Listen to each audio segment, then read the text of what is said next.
Ya, saya kira ini ya untuk tahun ya terutama karena ini sudah di akhir tahun ya, tentunya kita melihat bagaimana ekonomi itu lebih ke tahun 2025 gitu ya. Yang jelas kalau kita lihat dari RAPBN sebenarnya ya, tahun 2025 yaitu defisit kita itu masih perkiraan itu masih sekitar hampir 700 triliun ya, atau sekitar 2,53% dari PDB. Dan pemerintah ini, Prabowo ini juga sudah harus menghadapi pertama-tama adalah tahun depan itu ada utang jatuh tempo. Jadi pemerintah harus membayar utang jatuh tempo itu sekitar 800 triliun ya. Yang ini tentunya akan sangat membebani pada anggaran. Nah, ini tentu menjadi hal yang sangat penting karena dengan kapasitas fiskal yang agak terbatas ya, karena dengan harus pembayaran utang yang cukup besar ini ya menjadikan APBN kita itu agak terganggu kan gitu.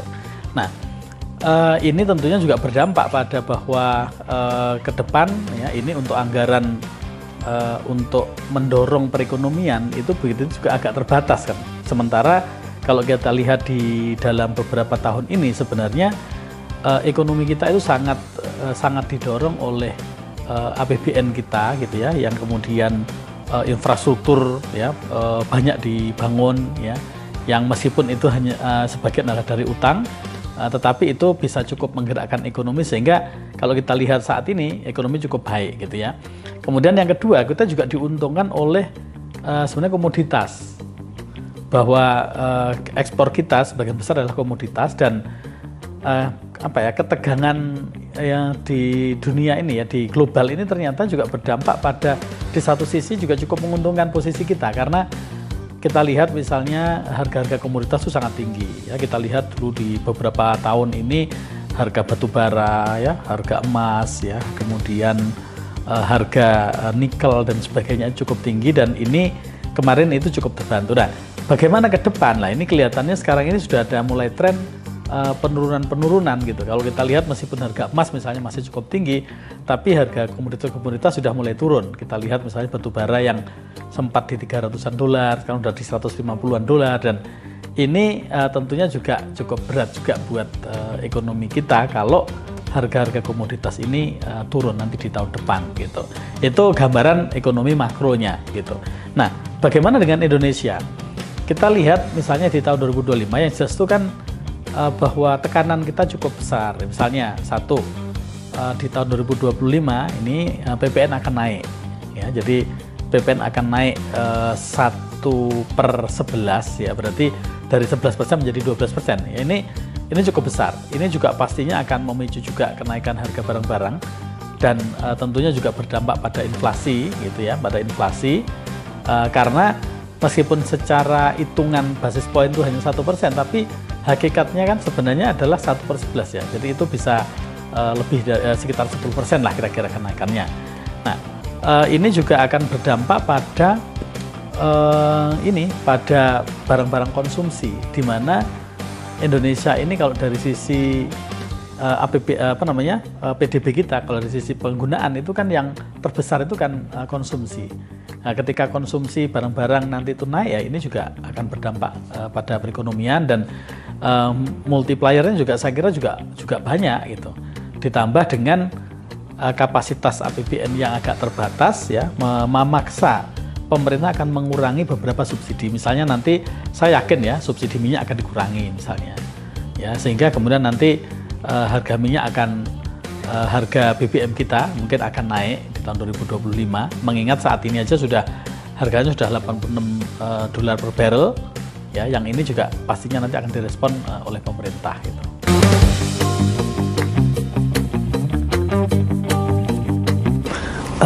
Ini ya, jadi memang pemerintah harus serius sekali ya kita menghadapi tahun-tahun ke depan ini.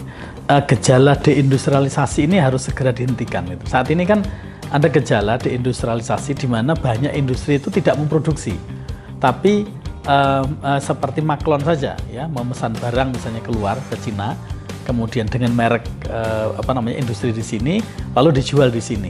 Nah, ini kan dampaknya apa? Dampaknya kan permintaan terhadap tenaga kerja kan turun. Ya, bahkan banyak PHK ya di banyak industri.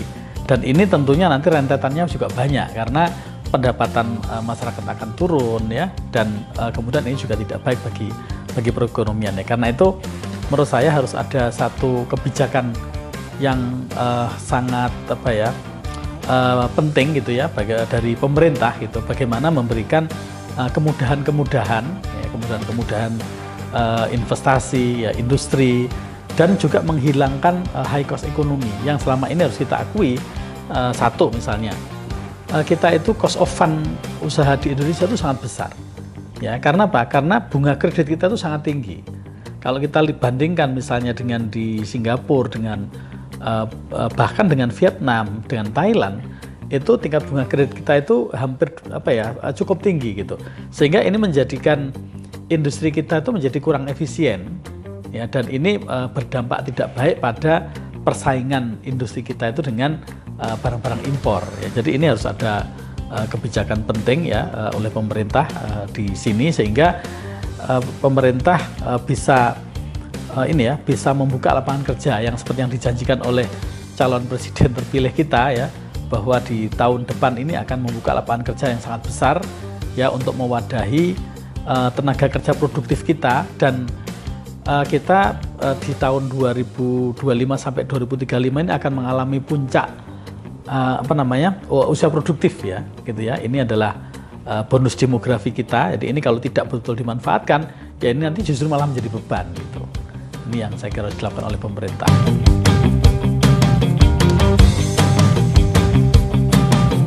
Ya, kalau pengusaha ya, saya kira satu ya, sekarang ini menurut saya untuk pengusaha di Indonesia itu bagaimana bisa mengamankan market dalam negeri, ini yang penting gitu ya.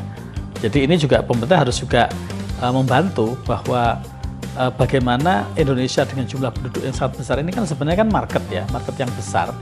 Jangan sampai market yang besar ini lalu dimanfaatkan, yang menerima manfaat besarnya justru produk-produk dari luar gitu. Sehingga kemudian harus ada upaya-upaya satu dari pemerintah untuk memproteksi bagaimana supaya pasar dalam negeri ini bisa dikuasai oleh industri dalam negeri. Nah, dari sisi pengusaha berarti juga harus bagaimana pengusaha ini bisa efisien ya, sehingga barang-barang produksinya itu bisa bersaing dengan produk-produk impor. Kita kan cukup prihatin ya, dari barang-barang yang sebenarnya itu sangat sepele ya, istilahnya itu seperti kancing baju ya, peniti ya, barang-barang sepele aja yang mestinya bisa kita produksi seperti tusuk gigi dan sebagainya, kenapa harus impor? Padahal ini kan kita punya sumber dayanya, bahan bakunya, kita punya tenaga kerja, kita juga bisa punya teknologinya. Nah, inilah tantangan dari para pengusaha, bagaimana bisa efisien ya, sehingga bisa bersaing dengan dari luar negeri. Nah, bagaimana cara efisiennya? Salah satunya adalah ya bagaimana meningkatkan produktivitas SDM kita. Jadi justru di kesempatan yang dimana tenaga kerja ini cukup banyak ya, jadi pengusaha bisa selektif memilih SDM itu memang yang berkualitas gitu, yang produktivitasnya tinggi ya, sehingga kemudian ini akan menciptakan efisiensi bagi mereka gitu.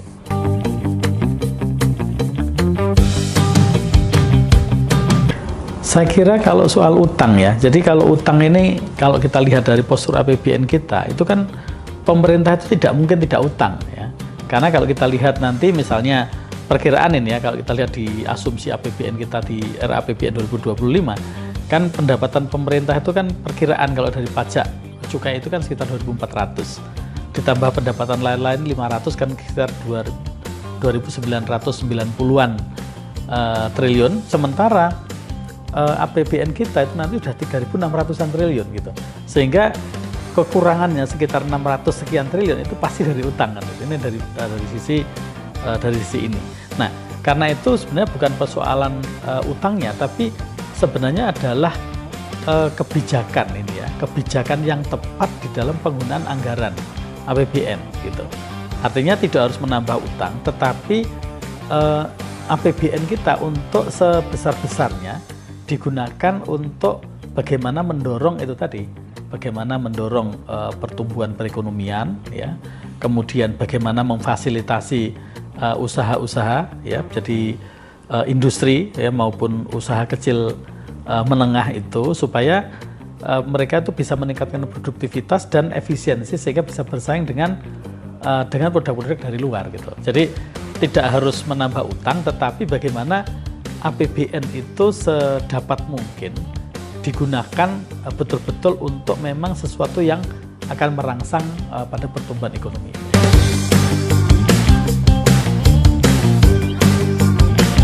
Saya kira secara umum ini mungkin kita tidak terlalu berbeda dengan tahun-tahun sebelumnya. Hanya saja memang tekanannya adalah pada utang utang jatuh tempo yang cukup besar di tahun 2025. Ya, jadi dan ke depan saya kira pemerintah perlu ya Pak Prabowo nanti perlu melakukan bagaimana menentukan prioritas. Ya.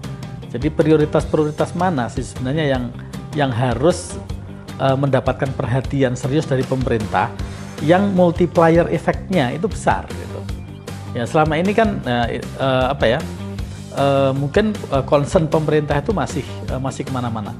Yang kedua adalah efisiensi anggaran. Kita tahu bahwa sebenarnya kita dulu berharap ya pemberantasan korupsi karena perkiraan itu kan anggaran yang dikorupsi itu kan sekitar 30% perkiraan. Artinya kalau dari APBN kita 3.600 triliun ya, kalau kira-kira 30% itu kan berarti kan sekitar 1.000 triliun lebih kan ya.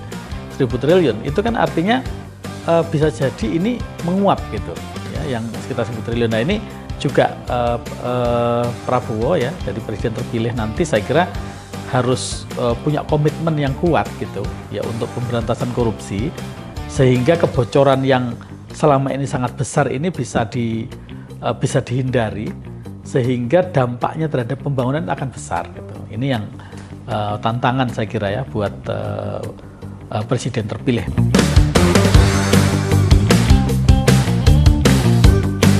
Nah ini saya kalau kita lihat prioritasnya presiden terpilih ya, misalnya saat ini ya yang kemarin sudah disampaikan misalnya soal makan siang gratis yang kemudian diubah lah, tapi itu masih cukup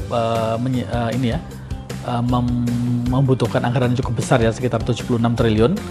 Saya kira nanti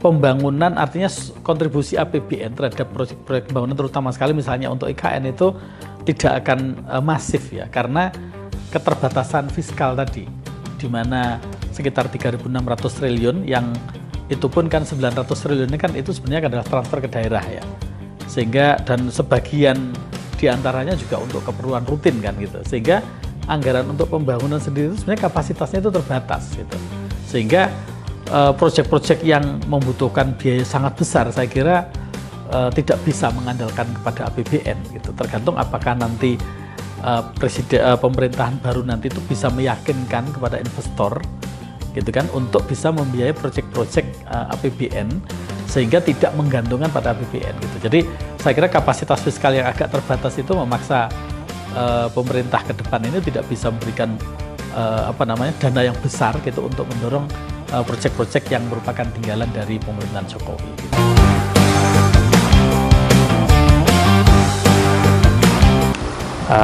Baik, dalam kurun perpindahan pemerintahan ini tentu saja ada dampak-dampak ya. Jadi dampak-dampak itu terkait kekhawatiran tentang satu utamanya regulasi. Jadi perpindahan pemerintahan tentu saja membawa dampak terhadap regulasi utamanya bagi pelaku usaha. Di mana regulasi itu kita ambil contoh 2021 sampai dengan 2024 ini sudah banyak kemudahan antara lain izin usaha, NIB, kemudian ada izin legalitas produk itu dimudahkan di mana pelaku usaha bisa melakukan secara online sendiri, mandiri melalui satu kanal saja yaitu oss.go.id.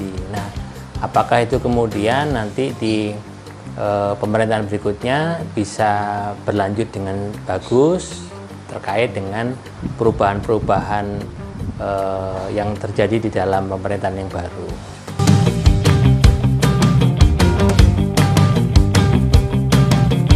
Ya, pastinya pelaku usaha itu inginnya pasti mudah dan tidak ada banyak pungutan atau hal-hal yang di luar yang resmi ke PNBP. Nah, selama ini sudah cukup bagus yang dilakukan oleh Kementerian Investasi. Dalam hal ini Kementerian Investasi BKPM itu membawai oss.go.id, di mana semua kementerian, 13 kementerian itu dalam satu layanan itu semuanya bisa diakses. Nah, yang ingin ditingkatkan lagi tentu saja layanan, karena selama ini suatu hal yang lumrah. Kalau dulunya face to face itu mungkin si pelaku usaha bisa menanyakan lebih detail gitu kan. Nah, ini dengan online ini agak lama durasinya, karena terkait si customer service-nya itu ada yang tidak memahami tentang kondisi pelaku usaha yang berbeda-beda di wilayah Indonesia ini.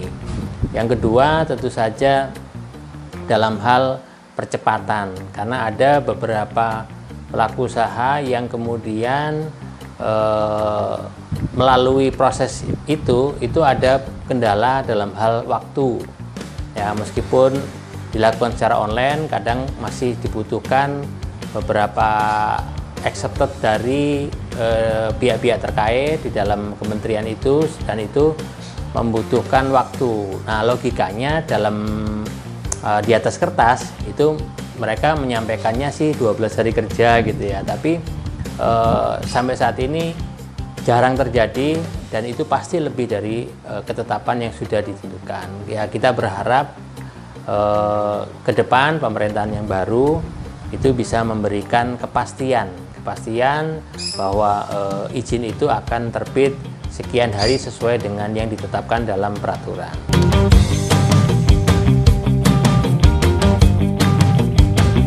Kita tahu bahwa setahun terakhir banyak usaha pabrik-pabrik tutup, dan itu membawa dampak PHK. Nah, PHK itu kemudian orang-orang yang telah di PHK beralih, ya, tidak lagi bisa terkait usia, terkait kemampuan, mereka tidak bisa masuk ke dalam pabrik lagi atau usahanya lagi, sehingga masuk ke menjadi wirausaha. Nah, itu tantangan bagi wirausaha atau UMKM yang sudah existing. Nah, mereka merasa bahwa ini menjadi penambah kompetitor, jadi menambah jadi jumlah UMKM yang ada, sehingga diperlukan hal-hal yang lebih spesifik peran dari pemerintah untuk menaungi. Jadi dalam hal ini menaungi tentang ketenaga kerjaan, bagaimana si pelaku usaha itu kemudian dilindungi, tapi juga mereka yang bekerja sebagai perusahaan-perusahaan sebagai staf dan karyawan itu mampu untuk bisa sustainable juga terkait dengan perusahaannya yang mereka ikuti selama ini.